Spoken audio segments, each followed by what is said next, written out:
Okay, well, I am now here with the chairman of East Thurrock Community Football Club and one of 173 co-owners is Mr. Jack Duffin. Hello, Jack. Thanks for being here. Oh, thank you very much for having me on. It's a fun journey, and we're only just getting started. Yes, 173 owners. Do you know that before we go to the obviously ins and outs of what's happened and what you're going to do, it reminds me of the experiment Ebbsfleet United done a few years ago. I think didn't they have something with like about 200 odd or more co-owners or something in similar? I'm not sure quite how their model worked, but I know a few clubs have tried to get too much Mm. involved in the football side, and it's very Yeah. much we're not involved in the football side as owners. We're involved in the club side, so deciding where we play, kits, stuff like that. We're not going to be choosing tactics, selecting managers, and sort of signing players based on fan votes. Mm. That's a step too far for me. Yeah, so but yeah, welcome to the world of football ownership and administration. As I've been doing it for 15 years myself, so I know exactly how tough it can be. But yeah, just to obviously to start, we'll go back obviously back to the start of the season. Now, as I alluded to off air, and people know, I'm football secretary of Walthamstow. So we got the news towards the end of August that East Thurrock United, the previous entity of the club, had been liquidated by their owner due to historic debts from the previous owners. I know there's things you can't really go into, which is completely fair enough. But can you just take us to how this journey started from the end of August up to now? Yeah, so Mm. disappointingly, it felt like we were on a really, really good run. The team was better than we'd seen in the few previous years, and it was like actually we could have a shot at the playoffs this year. And it felt positive. We'd been in the past in National League South, had a couple of relegations when our old owner died. So it was coming back, and it felt like, hey, we could be back on, not getting all the way to National League South, but maybe we could push our way up to the Isthmian Prem. Mm. And that was kind of the goal that season. And then, yeah, well, went to one game, went away for a weekend, come back, and it's like, yeah, club's gone. And that was gut wrenching. It's VAT debt dating back years and years and years. So it's hard to really pin the blame on any individual. But it is what it is. So a month after that, we sat down as a group of fans, and none of us involved in the new entity as East Thurrock Community Football Club were actually running the old club. I'd sort of taken the kit to a few away games in my boot level of involvement, but none of the day-to-day stuff. Someone did like submitted the paperwork to the league for who was playing on particular games, but not your decision makers. We were just kind of volunteers. And that's something that it's a clean start and a clean slate. And we're in a really, really good spot where we think this club can now last for generations. We've gone through some pain, but I think it's going to be 100% worth it in the long run. 100%. And do you know the irony? We just mentioned it before we started recording, actually. The original East Thurrock United was actually set up by a group of fans in the area. And as you said, you've gone kind of full circle, really, because the new East Thurrock has been set up again by a group of fans. So it's crazy how that's happened, really. Yeah, no. So kind of there was about eight of us sat down at the end of September. So we did it. We allowed for a month of like grieving. People think it's too strong a word, but it is grieving. And you can go and watch another team, but it just doesn't feel the same way. If you told like if Arsenal Football Club folded, you'd be like, oh, don't worry, you can go and watch Spurs. Um, People would look at you like an alien, and that's exactly the same way with grassroots football. Oh, yeah, It's just true. not the same. And it's like Taylor Swift stopped singing. Oh, don't worry, you can go and watch Britney Spears or someone. It's like people don't have the same taste enjoyment for different things.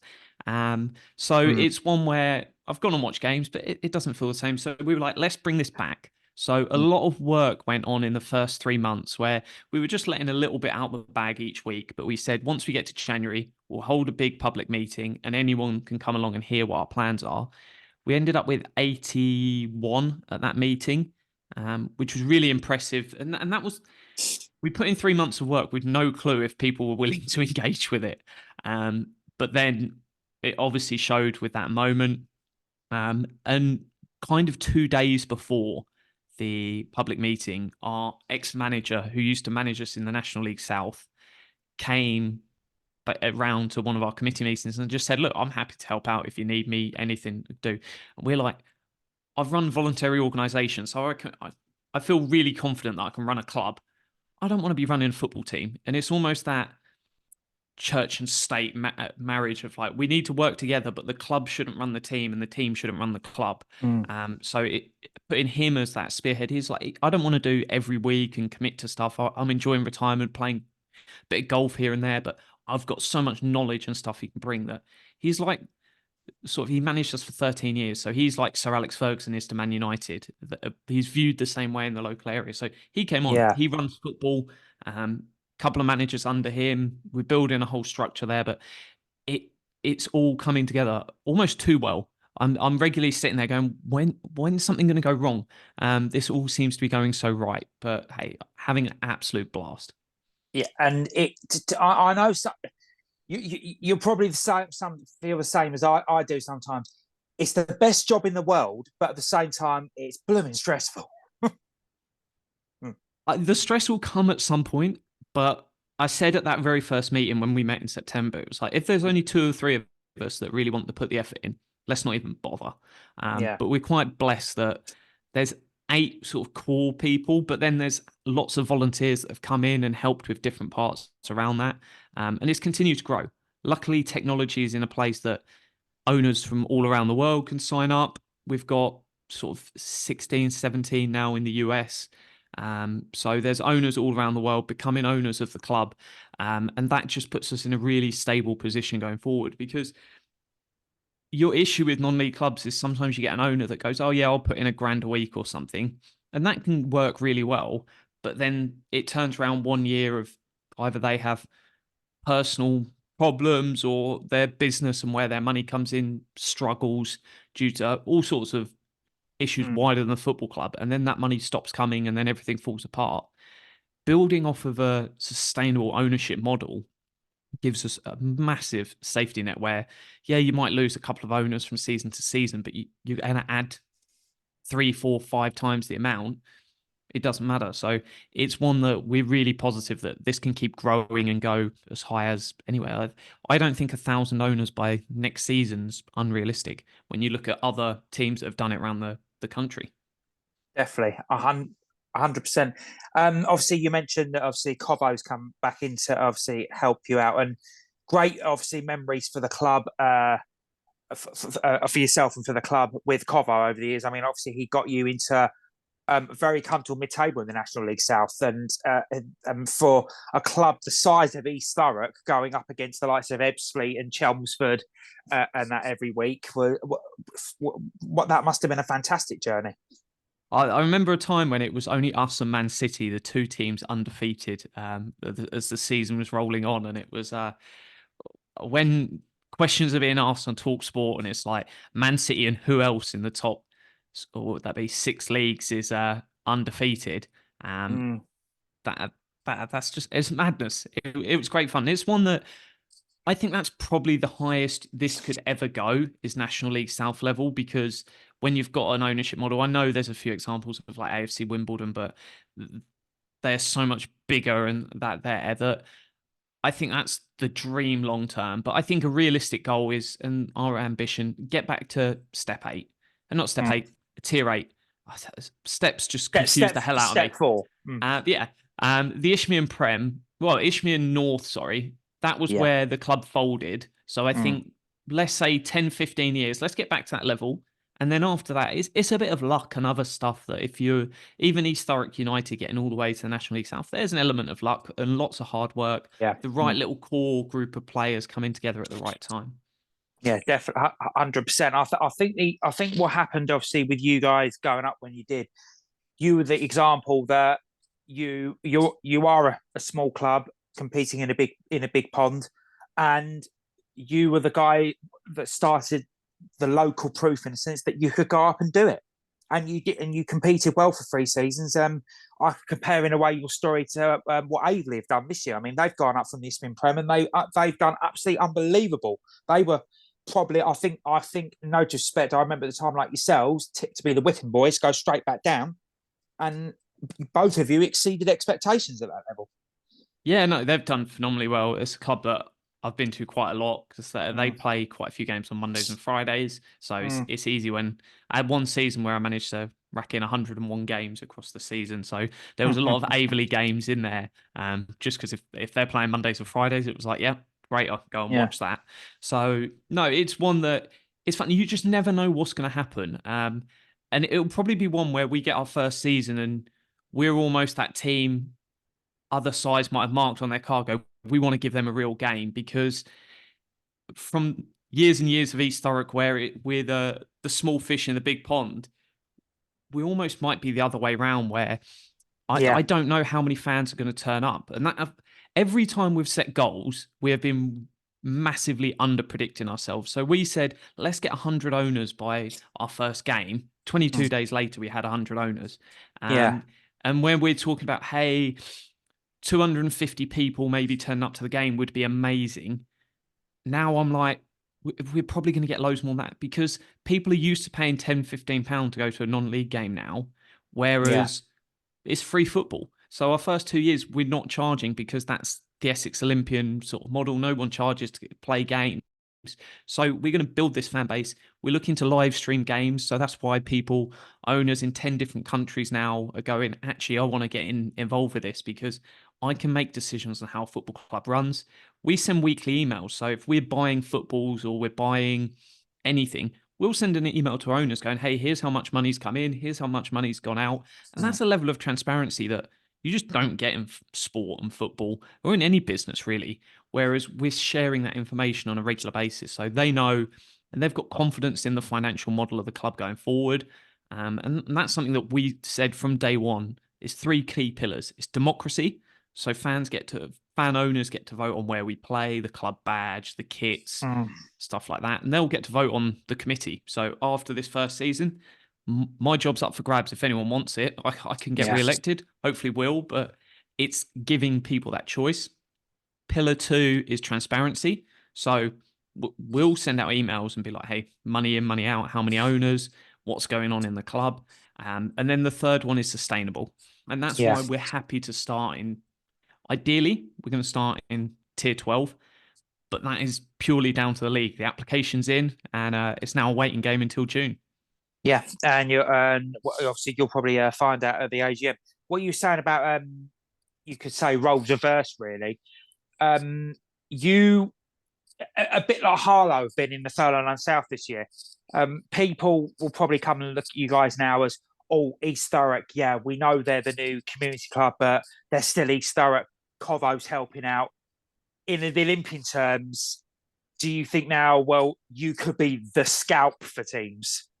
Yeah, Oh, 100%. If I was yeah, playing East Thurrock, I'd be going after them. And I've gone to games and you've only got like a handful of fans there. mm, Whereas it wouldn't shock me if we're talking about 250 at home games, maybe 50 to 100 at away games. Just because East Thurrock fans are used to traveling hour and a half to get to away games. When it's like, oh, it's only half an hour and you don't have to pay to get in, I think will help build up that fan base. And hopefully we want to do some good for the league. So if we're able to broadcast these games on YouTube and then people are seeing, oh, East Thurrock are playing this team, or I didn't even know there was a team down the road because I'll hold my hands up. When I moved to this area in 2015, I had no idea East Thurrock were down the road as a football club. It wasn't until they popped up on Football Manager, I was like, oh, there's a club down the road. I'll go and watch some games. Everyone goes without the football manager route, don't they? Yeah. And Yeah, and that's the thing. And it was like, I'm now almost playing Football Manager in real life. It's Football mm. Manager on steroids.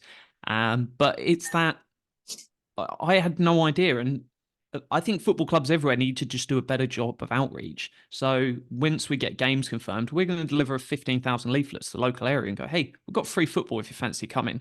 Oh, you can become an owner as well, but it's spreading that message.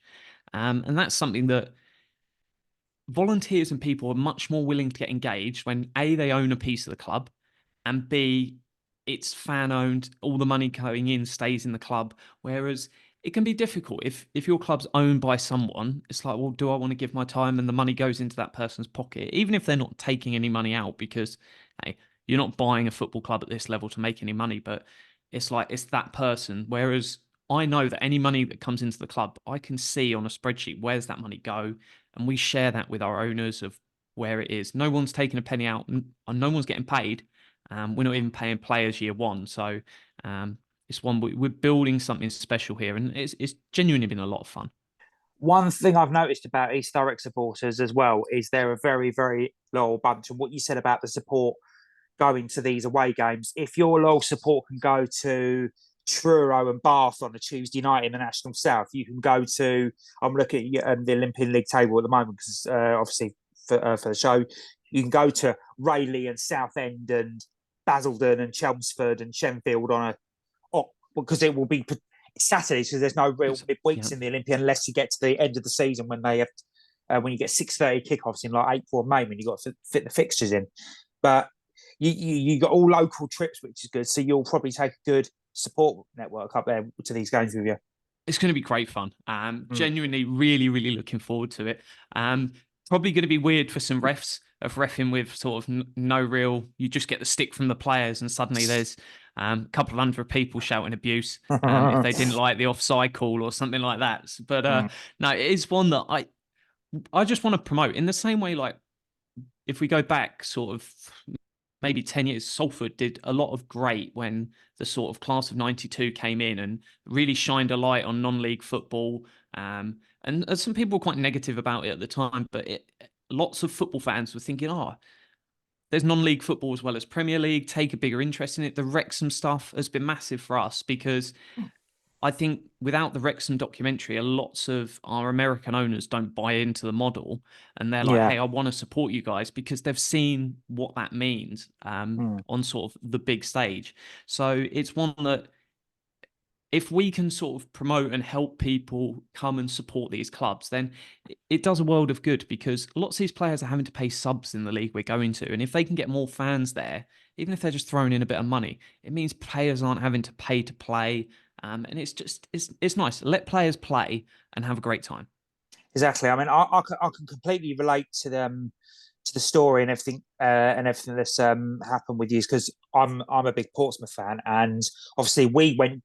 Well, unfortunately, we know how to do, guys. We nearly went to the wall. We got saved and took over by the fans. So I've kind of seen that in action myself. So I can kind of see what you guys are trying to do. So you've applied for the Essex Olympian League. Obviously, that it will depend at the AGM where they put you. One thing I have been asked is about ground. Now, obviously, you left Rickery Hill. Romford have gone in there and took over the lease. I think for about I might be wrong, up to 5 years. They're on the show tonight, so as well ahead of their FA Vars game. And Basildon Town are ground sharing there. So what's going to happen with you guys? Have you had a chat with Romford about maybe using Rookery Hill, or what's happening? So we've gone for Wildcrest Park, which is 5-minute walk from Rookery Hill, because where you're not charging fans to come in, we've got to be really careful about where the money comes from. We'll be shaking buckets and asking for like £5 donations when people rock up to games, but it's a very different financial model than you're like, hey, we're going to charge people 10, 15 quid to get in, and then we can bring in money that way. So it's one where we're going to go and play there. And that we're really looking forward to it. It's been great. The owners, the guy who's sort of Gary, who sort of has control of the property at the moment, lots of support. They're working with us, and we're going to make sure that, hey, if everything goes perfectly and we get back-to-back promotions, we need all this stuff in place for the 2026-27 season. But you've got to have it in like the March the year before, other than the floodlights. Floodlights are the one thing you can push all the way to sort of end of September 2026. Yeah, that's true. So, best case scenario, back-to-back promotions, we will have everything in place because we've got covered standing, because the way the bar overlooks the pitch, we can have that all in place. We'd then just probably move a stand in so we can tick the boxes for sort of seated and covered standings naturally done, but covered seating. And it's one that we're working on bringing in sort of a 3G, 4G, who knows what G's of pitch people prefer these days, but an artificial pitch, just so when winter comes along, there's not the issues. But that'll take 1 to 2 years probably to get that put in. But a really supportive landlord that they're going to work with us, get everything in place, and we'll be ready when the time comes. And it was why we never wanted to go in the Prem or any of Step 6 straight away, because you might turn up and then, hey, yeah, you're in Step 6, but you get smashed every week, and it's like, we're not there. We don't really have the budget in place. We've pledged sustainability, and at least if we go in there, we know we've got 2 years to get everything in place from now, because it's got to be there for March. That we know we can deliver that. Whereas if we went in at, say, we went in at the Prem, we haven't asked to go in the Prem, we don't want to go in straight in the Prem. The worst thing you could do is you win the league year one, and then it's like, hey, yeah, we can't get promoted. I just never want to put my players in a position where it's like, yeah, work really hard, guys, please win, and then sorry, next year maybe. It's just not fun. Oh yeah, of course. That's that literally is the worst thing in a way you can do. I've seen owners and clubs. I'm not going to name any clubs in particular. They've done that, and they promise the world, and then when it comes to it, we can't go up. I think you guys are going about it the right way, because I don't know if you'll agree. I've seen stories in the last few years. I've seen one actually recently, and there's a club who I won't name that have basically they've spent more on the pitch and they've gambled on getting promotion, and then when they've got there, they've started pleading poverty. Oh, hang on, we need to get this done. We need to get this done. It's unfair or under pressure. Well, sort your facilities out and get that sorted before you throw money at your squad, because if it fails on you at the end of the month, it's just gonna be backfired in your face, and you're gonna suffer. Yeah, I think part of me wishes the league would have a slightly different rule around, because you've got to be in a Step 6 quality ground to get promoted. Whereas I'd see no reason why you couldn't like ground share. If we got promoted, we could go play at Bowers and Pitsea and Averley, something like that, where you could go and the facilities are in place and they're already being used at that level. And I think if the league genuinely wanted more teams to seek promotion and develop, they would change that rule. But honestly, I don't know if they want that as sort of. I think that's more of an FA rule. I think because the rules for Step 7 you have to be in a ground share with an acceptable route for at least one season before you can go up. So yeah, I think that's more on the FA being a protectionist organisation there, rather than truly promoting it. If you allow teams that are really successful to take that leap, I think that would be a really, really good rule change, because that's changed how we had to plan the model moving forward. Because I'd see no issue if we went and got promoted and then went and ground shared at Averley. It's not like, oh, these facilities aren't approved. It's like, Averley are playing in the National League South. It's like the facilities are good enough, but the fact that you've got to do it a year before, when you're not charging fans to come in, and that's the really tough bit, that you want all of these facilities in place that cost lots and lots of money, and also don't charge people to come in. And it's I think that the FA it'd be great if they put some sort of measures in place of going, hey, ground shares at stadium already of this level would be a nice, it'd be a welcome addition. Oh, 100%. I mean, obviously, look at the clubs that have gone up from the Olympian and obviously the Alliance League as well in recent years. FC Baresi have just won the Alliance. They've ground shared at Ware for the last couple of years. Hutton are at Billericay. They were at Tilbury. They're at Billericay now. Rayleigh are at Concord at the moment. So, and I think there's other teams that have come up that have ground shared and got through it that way as well. So, but I think the issue is as well, Jack, in our area in London and the South East, there's so many teams, there's so little grounds. So grounds are having to do 2 or 3 way ground shares sometimes. I mean, look at the Averley situation. You've got Averley there with Canonswood and Man Baker. One's having to play Friday night, one Saturday. And so it's very complicated. We're off there next year. Yes, so I think I've heard that one of Man Baker or Canonswood could be moving out. I don't know how true that is, but that's just a rumour for listeners, by the way. So yeah, we'll have to see how that goes. We'll have to see what happens there. Yeah, and it's one that if you want to be successful, you need a 3G pitch now, just because the revenue generation that you can create off of that. And it's one that we don't own the ground where we're going to play, which if we wanted to go further up the leagues and talk about sort of National League South and stuff, we'd need to own a ground to do that, because you need to generate so much money to do things. But we're just focused on let's put a team together. We'll see how many games we win, and we'll eventually find a level where the model works, and the budgets are going to be set very much on what we've got in the bank. So we're focused on how much money can we bank year one, and then almost, hey, this is the budget for year two. It's already in the bank from year one, and then run a year in advance, because that just allows us. It's another pledge back to sustainability. We know how much money's coming in. We can then build on that, rather than these clubs, they get sort of 2/3 of the way through the season. It's like, oh, we're not getting promoted, we're not getting relegated. Let's just rip a third of the budget out, and we'll just get rid of our players. And it's always a shame for that you see some of these players just thrown to the wall sort of around February time each year. Whereas we know what the budget is, and we'll put that in place. And I'm genuinely excited for doing football differently. And just if you've listened and you thought, actually, this is interesting, become an owner. It's £5 a month, it's £50 a year. There's chances for everyone to become an owner and get involved. And we'll email out what money's going in and out, what's going on with this, decide on bits and pieces. It's a fun way of doing things, and it's just doing football differently. Definitely. Just quickly before we come on to that, about the surface, I think you need something now as well, not only for the financial benefits, but to get your games completed. I mean, Redbridge have announced this week, or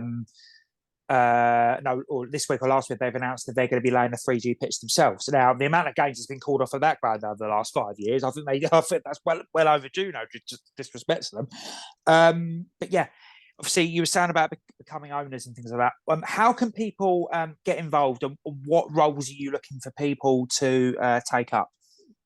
Yeah, so in becoming an owner, anyone in the world can do it. So 10 different countries. We've got Canada. There's someone in Qatar. There's people in all sorts of countries that have become owners. So jump on our social media. The links are everywhere. Become an owner. £5 a month, £50 a year. Just making it accessible to everyone.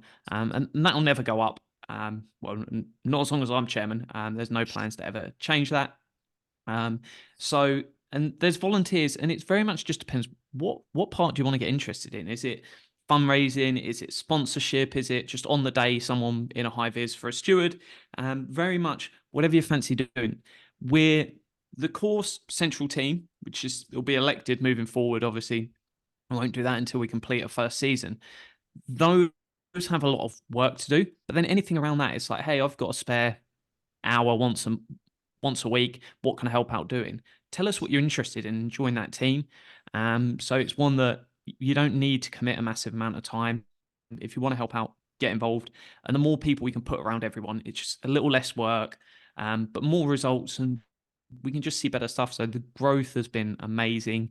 The digital team's got like 5 people in it, but we always need to add more. And we want to operate as a club that is at a much higher level than we are now, just from a level of professionalism and sort of live stream games so everyone can watch them, produce really good social media content. And we're always looking at how we can scale. So like the way we run our ownership and our monthly voting, we know we could do that with 1,000 owners and it would be perfectly fine. But we're making sure that everything we put in place is going to stay there, and it's not, oh, you're live streaming games, you get one promotion and then, oh yeah, we're going to stop that. No, we can make sure that we can build on and offer more and more to fans down the line. Definitely. And also, I've seen there's a lifetime membership as well. You can obviously, people can become a lifetime owner for £1,000. Yep. So one off. I did it. I thought, hey, I'm committed to this for over 20 years, so I may as well just do the lifetime now, rather than pay it annually. So yeah, it's one that you can do that. And we basically just copied Lewis, and that's the joy when setting this up. It's like I just went through all like 50 odd fan-owned clubs that I could find online. I think there's a little bit more than that, and it was like, what are they doing? What are they offering fans? How is this working? And you just steal all the best bits, and you go, hey, let's do this. This seems like a good idea. Let's bring that in. And it's allowing us to write the book as we go. So, like, we wanted to do some stuff with charities. So, our fan owners, when they were voting last month to design the kits, so they designed all the kits. Then all the designs that came in, they voted on and they chose their favorites. At the same time, we asked them to nominate charities. They voted on what charities they wanted. And on the sleeve of every home and away kit, the charity with the most votes, which was St. Luke's Hospice, will be on the home kit. And then on the Yep. away kit is Prostate UK. So they're on the kits, and that's all going to be permanently there. Well, for this kit. And then next time we do a kit, they'll vote again. And we're going to do one game a year. We're going to have as a charity game. And then rather than taking donations in for the club, the two charities will come along and we'll just raise money and give it away to them. So it's one that we're really Fantastic. keen to give back. And one thing I've noticed as well, you put on your social media the other day is your design a sign competition. So you getting the fans to basically design the sign that will go up outside the ground. Yeah, so the landlord was very much like, hey, we want to put up a big sign, similar to we had one outside the front of Rookery Hill, and said, look, I want to get one of those outside the front of Wildcrest. Design it, let us know, and then we'll put one up. So yeah, that's all being done. So yeah, become an owner, submit your designs. For fans are designing goalkeeper kits at the minute, and then once that's done, they'll vote on them. It's bank holiday this month, so we usually have our owners meetings and we do a digital town hall for people Yeah. around the world, and then we also do a face-to-face one the first Monday of every month, but it's bank holiday, so it's a week later this time. Yeah. Also, quickly as well, noticed that you've this week or last week joined the FSA, the Football Supporters Association, which I think is great for fan-owned clubs. Just want to ask something on that, and obviously it's kind of tied into what you were talking about earlier about the transparency and democracy of running the club. Do you think the example of what you're setting up and other fan-owned clubs means that we need to get this independent football regulator in sooner rather than later, and really for all levels from the Premier League down to grassroots? I don't know. So I go back to when I got a Chelsea season ticket, and that was about 3 months before Abramovich took over. And if we go back to that point, Chelsea was on its knees. It very could have easily ended up as the first club going into administration before Portsmouth did. And people forget back to that state of how bad it was at the club. Abramovich came over Yeah. and a completely different experience. So you get a season ticket at a club and you're like, yeah, this will we see out the year? What's going to happen at Chelsea? And then you go on the most incredible run ever. So it's one that I've seen all sorts of football ownership, from losing my club to the success. I've been to Champions League final. It's like I've seen it all. So I think it's hard for an independent body to go, oh, it has to be done like this. We've decided how we want to be run, and we're really happy. So there's the legal framework of a community benefit society. So it's not one where on a whim we can just do what we want. It's regulated. We've registered with the Financial Conduct Authority. I think there should probably just be a lot more transparency around what's going on, not to the level of like we've got and like email out, hey, we bought some footballs, here's how much they cost. But I just think if football clubs were more open and like, here's the money coming in, here's the money going out, I think it would probably work a better way. And the ask for financial fair play is just a joke. I think it's bad principles to go, oh, clubs that make more money can spend more money, because you're just regulating the rich clubs stay rich and win the most, and the poorer clubs then can't compete. So Yeah. it's difficult. It is difficult, and I said it on my own social media last week that I think personally the whole Leicester City may have broke these rules or whatever it is, they PSR rules, whatever they've done, but how you can potentially penalise a club that's in a different league, I think is absolute rubbish. Like that's like basically Walthamstow in the Southern League last season. Then we did something happened with us in the Southern League, for example. Not saying it did, and then they're only just charging for us for it now, and then telling the Eastern League to drop us points. It just wouldn't happen. So I think I think there needs to be a lot more transparency between the leagues and the clubs. And I think there needs to be the regulator needs to come in and make sure that football's fair and accessible for everyone from all levels, from your level, from your setup, right up to Man City or Chelsea. I think, yeah. Yeah, no, and I think transparency goes a long way just to settle that. And if clubs are declaring all in the same format of going, hey, look, how much came in, how much went out, because then people will be like, oh, this club can keep going for X amount of years, it's in a good spot, or this club's in a worrying position. And the issue is it's just not run like a proper business, because there's an emotional connection beyond the business. It's like if Tesco's went out sort of folded because they spent too much money and something went wrong, no one's going to desperately be sad. Obviously, if it's your job, then you might be, but it's like it would just be another supermarket comes and fills the void. It just doesn't work that same way with football clubs. And I think lots more of them need to do what's sustainable rather than do what's fun. Because we could throw a load of money at the wall and probably have a load of success year one, but then we know we'd be screwed here too because we can't keep bringing in that level of money. So Yeah. the people running the teams need to take a lot of the responsibility. It always annoys me when government come in and try and regulate and control it because they usually mess it up. The less government's usually a good thing. Definitely, definitely. Finally, what's your message to the local community, not only in the East Thurrock in Stamford Corringham, but the whole of Thurrock as a whole? In fact, anyone that just wants to get involved, because you said you've gone international.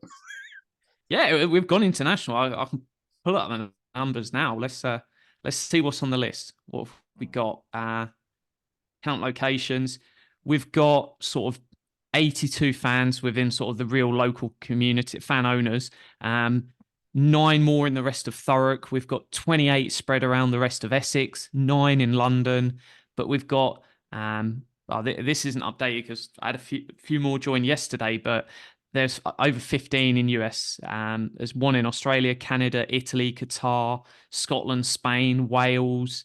There's people everywhere. And that's one that if you want to get involved in a football club, just do it. Pay £5 and see what it's like. And you'll be in for a joyous experience because we've always wondered what goes on internally in football clubs. Well, what are they spending their money on? Where does it go? We're going to show you. So it's all there. You'll get a weekly email with like, here's how much we've spent.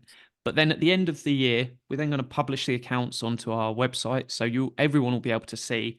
But we just give so much more extra insight to our owners. But you can be a part of creating something really, really special. You'll get to vote on stuff. And if there's ever ideas of like, hey, could we do this? Just let us know. And usually we're like, yeah, we'll do that. Let's have that take on board ideas as well. And obviously, 100%. As Jack said, they're going to be working with charities, and I know you're, from what I've seen, you're working with one of the local food banks as well, which is fantastic. And I think to those who want to like be involved in it, it's a great way, especially at that Essex Olympian League level, where I'm not saying you're not, as I suppose, under so much restrictions or regulations as you would be in Step 6 and senior football going up. You can really get involved, and say like Jack said, you can vote on things from who the manager and the committee is to. And I'm not saying the manager. You do this. Oh, not the manager. Enough. So yeah. The committee vote on the manager, but you can vote go to be on the committee. But like the football side is very much we allow them to run the football side in the. We appoint the manager, and they run themselves. But literally everything else you can decide. But we keep the separation there just because it would get messy if we were having like monthly ownership meetings and we're voting, do we keep the manager or get rid of the manager? Oh, It'd be a bit much. I apologise. But what I'm saying is with these fan-owned things, what we're doing, you can vote from things like, obviously, the design of the logo, the kits, that side, to even the silly little things that I'm not saying that you would do that. Like, for example, you can have a vote on if you wanted, should we change our tea bags from PG Tips to Tetley, or coffee from Nescafe to Kenko or something? You can. That's the sort of thing you can get involved with. I'm not saying you would do that, but yeah. Yeah, there's no reason. Anything people want to put forward, they can just send to me, and lots of it's like, hey, can we live stream games? It's like, yeah, we've already got that covered. We're going to be live streaming. We're looking at whether we can live stream away games as well, but there'll certainly be a highlights package. And it is all that stuff. It's like, just float an idea that Fan Yeah, owners know they can just email me random questions, and it's like we'll get back to you and be like, hey, we'll look at that. Why not? Let's yeah. add it.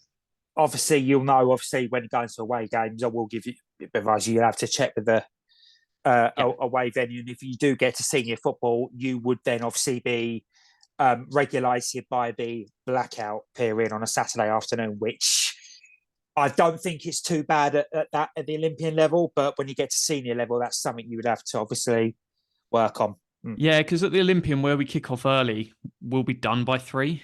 Yeah, But yeah, down the line, it's one that it probably needs to go behind a paywall and stuff like that, and we'll work around the legals of that there. So it might be one yeah, where it's straight on YouTube for the first couple of years, and then once we hit step 6, it's less fun. And it will be maybe only yeah, owners see it on a.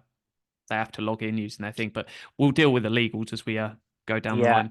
I think the way you could probably do it is do what the EFL and I follow do is you geo it to stream to your international owners like in the US or wherever, but obviously in the UK you don't see the replay until like 5:30 or something. Yeah. Yeah. So I think how it will work. And is there anything else you want to tell us about that all the club will be anyone would be interested in the club? I think that's mostly it. But follow us on social media. It's at East Thurrock CFC. And then yeah, come on board. If you love football, then come join the project because it's going to be an awful lot of fun. Yeah, and from a personal perspective, it's been a real pleasure and an honour because East Thurrock is as even now I see it as a massive club as we were referring to earlier, and um, it's a bit of mixed emotion. It's sad to see what happened, but it's good. It's really really refreshing. Good to see what you guys are doing and bringing the club back and doing what you're doing is absolutely fantastic. And we're really happy to we're really been happy to have you on and to discuss what you're doing. And we wish you all the best of luck. Yeah, thanks a lot. Part of me is gutted that it died, but at the same time, I think long term, it's going to be so much better for the club. I think we can build a model here from the ground up that, like, throwing in, hey, we'll support some charities. It's like we've got the freedom now to do whatever we want. And I think people have much more confidence in this than in the past. And it's not just East Thurrock, it's all football clubs. You just don't really know what's going on behind the scenes. It can always be a bit, oh, what's happening? Whereas you just send an email and I'm like, I'll stand up at the monthly owners meeting and be like, yeah, this is what's going on. And we'll happily tell people. So it's a Yeah, different way of operating. definitely. Okay, well, Jack, thank you very, very much. Have you guys sorted out any friendlies or anything that people could come and watch? Yeah, I know it's only end of March, but yeah, There's some work underway. Bizarre thing that I never knew before, like June, you're banned from playing football by the FA. you are. We're allowed to apply, so we probably will be applying for special dispensation because they do allow for sort of some new clubs to sometimes play a friendly in that month, and some other sort of edge cases. But all of these weird things that I never knew in my life is all suddenly becoming interesting. So we might have a late friendly in June, but we'll need to wait back for the FA to answer on that one.